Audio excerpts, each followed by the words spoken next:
बिस्मिल्लाहिर्रहमानिर्रहीम। Welcome to the channel. My name is Asim Amjad. इस video lecture के अंदर हम कंटिन्यू करेंगे अपनी प्रीवियस लेक्चर को, that is related to double integration method.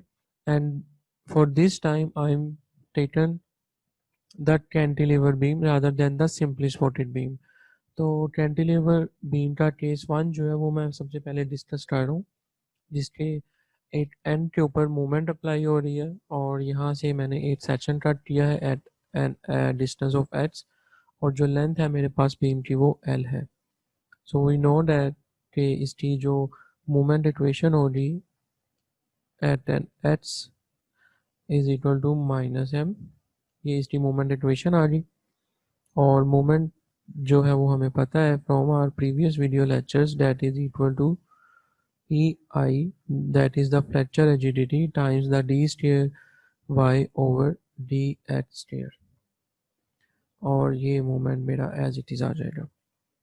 अब हम डबल इंटीग्रेशन मेथड को अगेन यूज़ करेंगे और इसकी इंटीग्रेशन कर लेंगे। तो जब हम इसकी इंटीग्रेशन करेंगे तो मेरे पास इक्वेशन बन जाएगी EY dy over dx is equal to minus mh plus C1, that is the constant. ये मेरे पास इक्वेशन 1 आ गई। Now again integrate this term, तो मेरे पास इक्वेशन बन जाएगी EI times y is equal to minus mh square over 2 plus C1h plus C2, that is the equation number 2।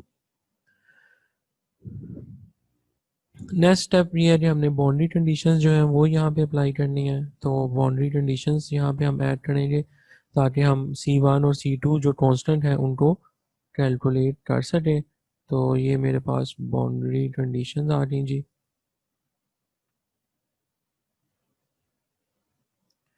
सो हम सबसे पहले बाउंड्री कंडीशन निकाल लेते हैं एट फिक्स एंड।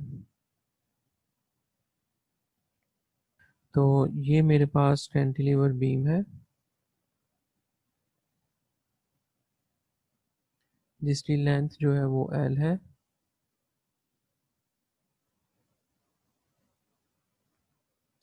और जब ये बेंड होगा तो ये कुछ इस तरह से बेंड होगा। ये जो मेरे पास है ये मेरे पास डेल्टा है, और आप इसको वाई मैक्स भी कह सकते हैं, जो कि मैक्सिमम डिफ्लेक्शन को रिप्रेजेंट कर रहा है। और एच को जो है हम इस साइड से मेजर कर रहे हैं। ठीक हो गया। सो एच जो है वो मेरे पास should be greater than is equal to 0, less than is equal to L. तो जब मेरे पास एच की वैल्यू एल होगी, मतलब जब एच की वैल्यू एल होगी तो मेरे पास डिफ्लेक्शन जो है वो 0 होगी। और जब मेरे पास अगेन एच की वैल्यू एल है तो यहाँ पे मेरे पास स्लोप जो है that is d Y over D H is equal to 0, वो भी 0 होगी। तो जब एच की वैल्यू एल है वहाँ पे ना मेरे पास डिफ्लेक्शन है और स्लोप जो है मेरे पास वो भी 0 है। अब हम इसकी बात करते हैं at free end. Free end के ऊपर मेरे पास यहाँ पे जो स्लोप है दैट इज थीटा वो मैक्सिमम है। सो जब एच की वैल्यू 0 है तो मेरे पास y जो है वो मैक्सिमम है, मतलब डिफ्लेक्शन मैक्सिमम है, और dy बाई डी एच जो है वो भी मैक्सिमम होगा स्लोप मेरे। तो ये फ्री एंड की कंडीशन आ गई और ये फिक्स एंड की आ गई। तो अब हम one by one in conditions को पुट करेंगे अपनी इक्वेशन 1 एंड 2 में, और फिर वहाँ से हम अपनी कांस्टेंट जो है वो कैलकुलेट कर लेंगे। सो फ्रॉम इक्वेशन 1, ये मेरे पास इक्वेशन 1 है minus M x plus C1। तो हम यहाँ पे इसको राइट कर लेते हैं एक दफ़ा और।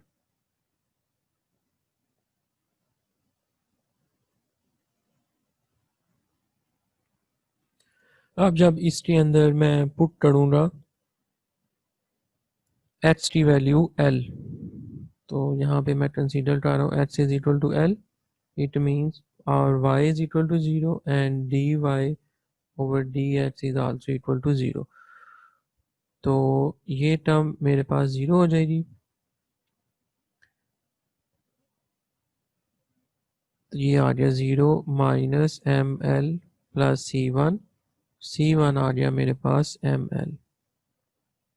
तो ये मेरे पास एक कांस्टेंट की वैल्यू आ गई। अब हम इक्वेशन 2 को यूज करेंगे। सो फ्रॉम इक्वेशन 2, सबसे पहले इक्वेशन लिख लेते हैं। Equation 2 that is E I times Y is equal to minus M h square over 2 plus C one h plus C two. तो अब यहाँ पे जब y है वो भी हमारे पास 0 होगा, क्योंकि हम अभी फिक्स एंड की जो कंडीशन थी h is equal to L वो पुट कर रहे हैं। तो यहाँ पे मेरे पास जो y है वो 0 हो जाएगा जब h की वैल्यू l है, जैसा कि आपको यहाँ पे इंडिकेट हो रहा है इस फिगर में, और जो हमने ये कंडीशंस बनाई थी। और यहाँ पे अब मेरे पास आ जाएगा 0 is equal to minus M L square over 2 plus C1 की वैल्यू थी हमारे पास ml और h की वैल्यू l प्लस C2। तो C2 यहाँ से आ जाएगा मेरे पास minus M L square over 2। जब आप इसको सोल्व करेंगे तो ये आपके पास फाइनल आंसर आ जाएगा। So minus M L square over 2 plus M L square, और जब आप इसका एलसीएम लेंगे और इसको सोल्व करके मूव करेंगे अदर साइड पे तो C2 की वैल्यू हमारे पास ये आ जाएगी। तो हमने दोनों कांस्टेंट जो थे वो कैलकुलेट कर लिए हैं। अब हम C1 और C2 की वैल्यू को इक्वेशन 1 और 2 के अंदर पुट करेंगे। सो मैं लिख लेता हूँ यहाँ पे now put C1 and C2 values in equation 1 and 2।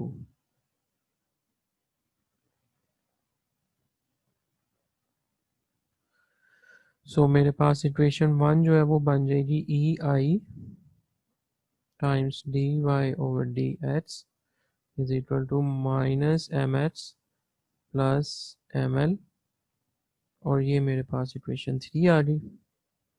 और इक्वेशन 4 हो जाएगी E I times Y is equal to minus M H square over 2 plus M L H minus M L square over 2। ये मेरे पास equation 4 आ गई। अब ये मेरे पास वो स्लोप और डिफ्लेक्शन की इक्वेशन है जिसमें हम एच की कोई भी वैल्यू पुट करेंगे तो हम उसके ऊपर उस पर्टिकुलर पॉइंट के ऊपर उसकी स्लोप और डिफ्लेक्शन जो है वो कैलकुलेट कर सकते हैं। और अगर आपने मैक्सिमम डिफ्लेक्शन फाइंड करनी है तो मैक्सिमम डिफ्लेक्शन हम इस तरीके से निकाल सकते हैं। So for maximum slope and deflection put h is equal to 0 in equation 3 and 4। 0 इस तरह से पुट किया है कि हमें यहाँ पे इस फिगर में शो हो रहा है जब h की वैल्यू 0 है तो यहाँ पे मैक्सिमम डिफ्लेक्शन है और मैक्सिमम स्लोप है इस पर्टिकुलर केस के अंदर। तो हम पुट करते हैं जी वैल्यूज को 1 बाय 1 इक्वेशन 3 एंड 4 में। So E I D Y over D H is equal to minus M H plus M L. जब हम यहाँ पे एच की वैल्यू 0 पुट करेंगे तो मेरे पास जो स्लोप है d Y over D h जो वो बन जाएगी एम एल ओवर ई आई।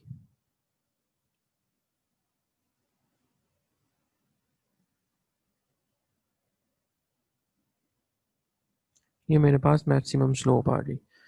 अब हम मैक्सिमम डिफ्लेक्शन कैलकुलेट कर लेते हैं। तो मैं इक्वेशन 4 के अंदर अब पुट करूँगा एच की वैल्यू 0 को, तो E I Y is equal to minus M H square over 2 plus M L square times H minus M L square over 2।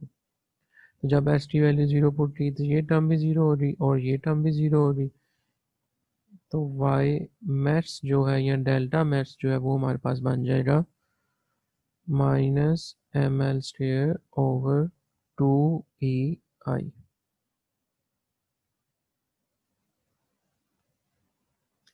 तो ये मेरे पास मैक्सिमम स्लोप और मैक्सिमम डिफ्लेक्शन जो है वो आ गई।